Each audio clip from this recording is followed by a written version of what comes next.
सुरू आहे त्याच्यामध्ये अमेरिकेनं आज स्टँड घेतला, अमेरिकेने इस्रायलच्या बाजूने उभं राहत इराणवरती हल्ला केलेला आहे. आपण कशा पद्धतीने बघतो? देखिए, ऐसा है कि जो अमेरिका की चौधराहट है देश में ना, वो खत्म होना चाहिए। डॉक्टर राम मनोहर लोहिया साहब ने कहा था, बहुत पहले कहा था कि भारतवर्ष, हिंदुस्तान, पाकिस्तान, बांग्लादेश, श्रीलंका, नेपाल का एक महासंघ बनना चाहिए, ताकि जो अमेरिका हमसे धमकी देता है, अमेरिका कहता है कि मैंने जो है पाकिस्तान और भारतवर्ष की के जंग को बंद करा दिया, और हमारे इसमें अपमान हमारा है। प्रधानमंत्री जी कहते नहीं, ऐसा नहीं है, वो बार बार कह रहे हैं हमने जंग बंद कराया। और जिस तरह से इसराइल ने फिलिस्तीनियों के ऊपर जिस तरह से हमला किया, और बच्चे नए छोटे छोटे बच्चों को जैसा मारा गया, भूख से तड़प रहे हैं, खाने के लिए जा रहे हैं, एनजीओ खाना ला रही है, वहां पे बम मार के कितने लोगों को मार दिया, उस पर अमेरिका नहीं कुछ बोल रहा है। अमेरिका फिर भी इसराइल का साथ दे रहा है।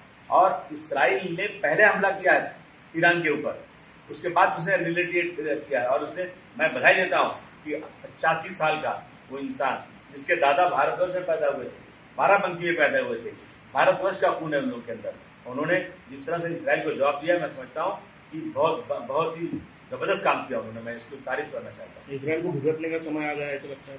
इसराइल को भुगतने का समय आना ही चाहिए, क्योंकि कहते हैं अल्लाह भगवान के यहाँ देर है अंधेर नहीं है। जिस तरह 1.25 लाख लोगों को मारा है, जबकि फलस्तीन के लोगों ने इनको रहने की जगह दिया था। मेरे घर में कोई मेहमान आए, मैं इसको जगह दूं और मुझे भगा के खुद ही कब्जा करने लग जाए, तो ये हो रहा है फलस्तीन। और देखिए, मुसलमानों का जो है ना, पूरा फलस्तीन के साथ पूरी की पूरी हिमायत है, क्योंकि वहाँ बहुत सारे हमारे प्रॉफिट पैगम्बर पैदा हुए। हमें कुरान शरीफ में लिखा है कि आप उस मस्जिद को जाओ, फलस्तीन में मस्जिद का दौरा करो, मस्जिद के लिए मदद करो, वहाँ दिया जलाओ।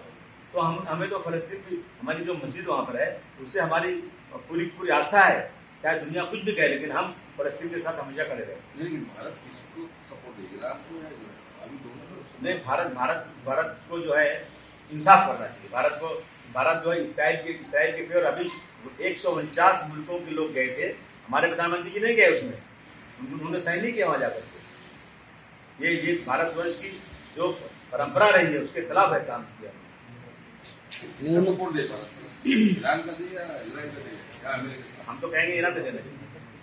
निवडणुकीनंतर सर पंचायत दिवसामध्ये निवडणुकीनंतर पंचायत दिवसामध्ये जे निवडणूक आयोग ने सांगितले सोच रहे हैं, उसकी तरफ आप कैसे देखते हैं? भाई से भाई के तकाजे भी कुछ हैं, सहन के बीच दीवार अपनी जगह।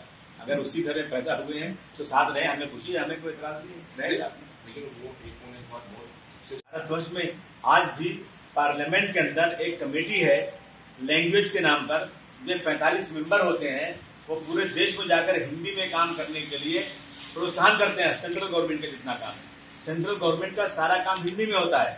और अगर महाराष्ट्र में 3 लैंग्वेज है तो सबसे पहले मराठी होना चाहिए, उसके बाद इंग्लिश, हिंदी होना चाहिए, फिर इंग्लिश होना चाहिए, मैं समझता हूँ।